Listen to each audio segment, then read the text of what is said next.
Mr. Ragland, it's Neil again. Okay. We were just talking about that he was never a safety. Bring the turkey over, bring it over, and we would talk about it. And he would grumble and so on. But I want to tell you, in the 7th grade, when you were in class, you were not an A student at all. But he was a good kid. He was a good kid. And then, and this brings tears, and he's heard this story a zillion times, seeing you beautiful people that my kids know all about your families. I was thinking about your dear mom. I mean, your dad called me within an hour or two after your mom had died. You know, it was that quick.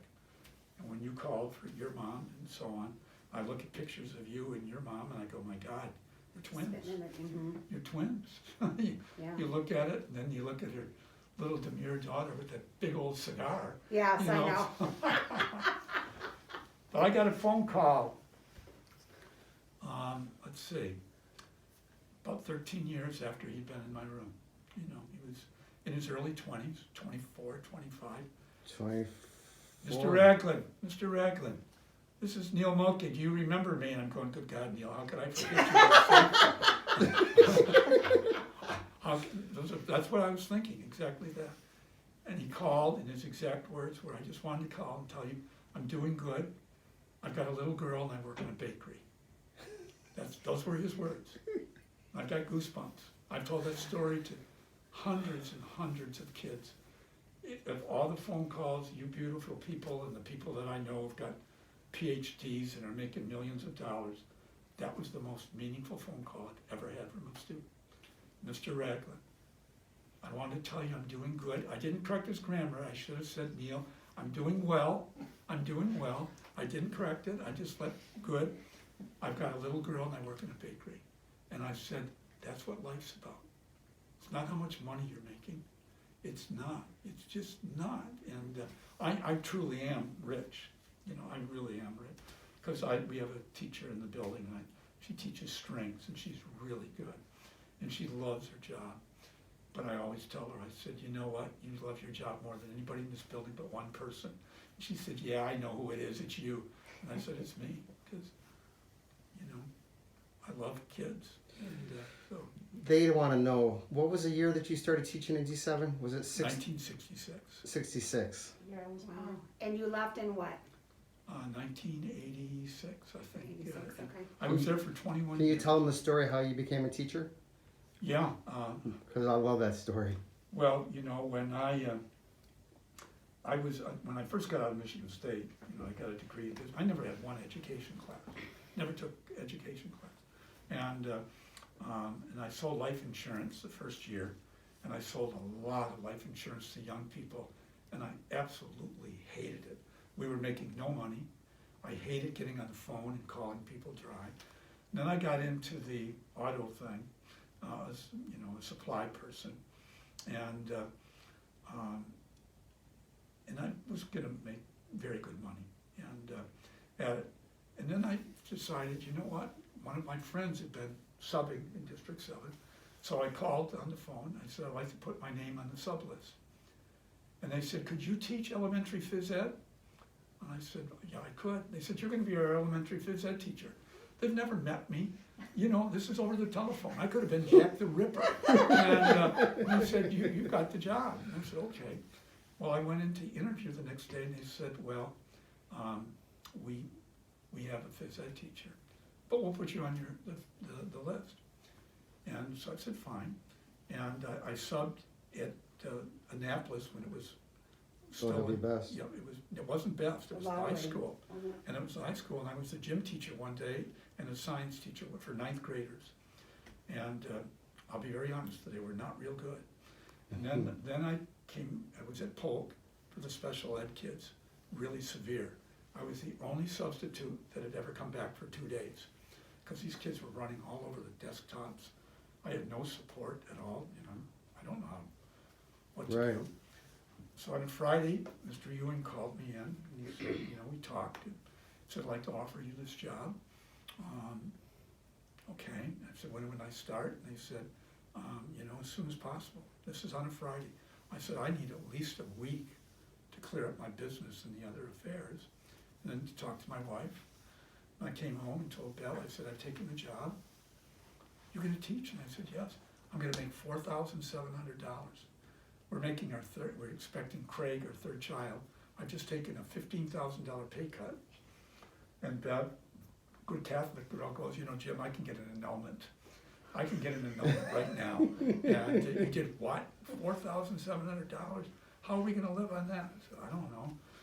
Monday night, they called and they said, you have to come in on Tuesday. What? They gave me some material. I walk in the room and I go, hi, I'm Mr. Ragland, your new teacher. And I said, here's what we're gonna do. And they said, we did that last week. Okay, what do I do now? What Get me do I up to do now? speed, yeah. And the next day, who came in to observe me, to see how I did with his Dr. Batsakis. Dr. B. I have 1 day of teaching experience, which there was none, and he observed me. I love Dr. Batsakis. He was a great man. I really liked him, and we got along great. But the moral of the story was I was meant to teach school. I was meant to be a storyteller. And that's what it was. A lot of teachers are much better teachers than me. But I think I know kids better than almost anybody I know. How many teachers my 30-year-old grandson is blown away. Mom, run this by me again. He's talking to his 64-year-old students. He has 48-year-olds and 54-year-olds come to visit him. He talks to their mothers. What is he? And kids now, if I would have been in school, the 8th grade kids come by, including boys, and they'll hug me. What do you mean they hug them? What do you mean they hug them? Well, because I'm a grandfather image to them, or a great-grandfather. So, since I'm a great-grandfather now, you know what the name of my youngest grandson is? I think I told you. His first name is Ragland. Oh, Ragland Thomas Bryan. Ragland Bryan Thomas, excuse me. They're from the South, and so I'm Grandpa Rags, he's Baby Rags. oh, love Yes. it. It's cool. That is awesome. And his sister was born right when Bev died, and so her name is Eloise Beverly. So it was very appropriate. The two of us get Eloise. together before, and we've talked about our moms. Her mom, and I talked about Bev, of course, and Bobby Truitt. So, are you sure no one wants some tea or No, I'm hot good, chocolate? thank you. No, we're good. Okay. And the young man that was on the phone, he said, please say hi to your 3 students for me. Oh, we'll tell him He's so a- hello. He's a good young man, and I had some influence in his life and positively. So, and everybody asks, like you guys did, am I in pain? And sleeping doesn't go well. They did very good. They gave me a steroid, and the steroid, Alex Robertson, when I called him, it's a big long thing. He knew exactly what it was. And it's very helpful to have these people that are knowledgeable. I'm not, I know, Katsky, what they're doing, but, I'm gonna have to, the decisions are gonna be coming next week, where do we go from this? And, so, You fight. well, you fight. And Mhm. I got my blood pressure, when I was in there the other day, when I left, it was 133/60. And when you get older, your blood pressure goes, usually I'm like 148, it's high. I'm good at the low end. I was very calm. That's because of you. That's because of the phone calls. That's because of that my kids are gonna love that poster. Yeah, They'll cherish that the rest of their life, yeah. and that's the beauty of it. So but Bev struggled so much in the latter part of her life, how she survived. She was told by doctors, we don't know how she's alive at 60.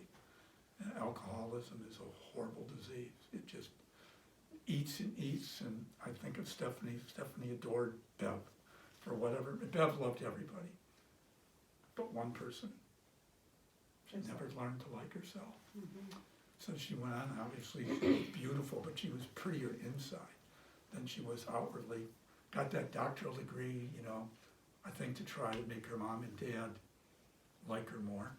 Her father said to her one time, Beverly, why don't you quit having kids and start golfing? What? That's not a very nice thing for a father to say to his daughter.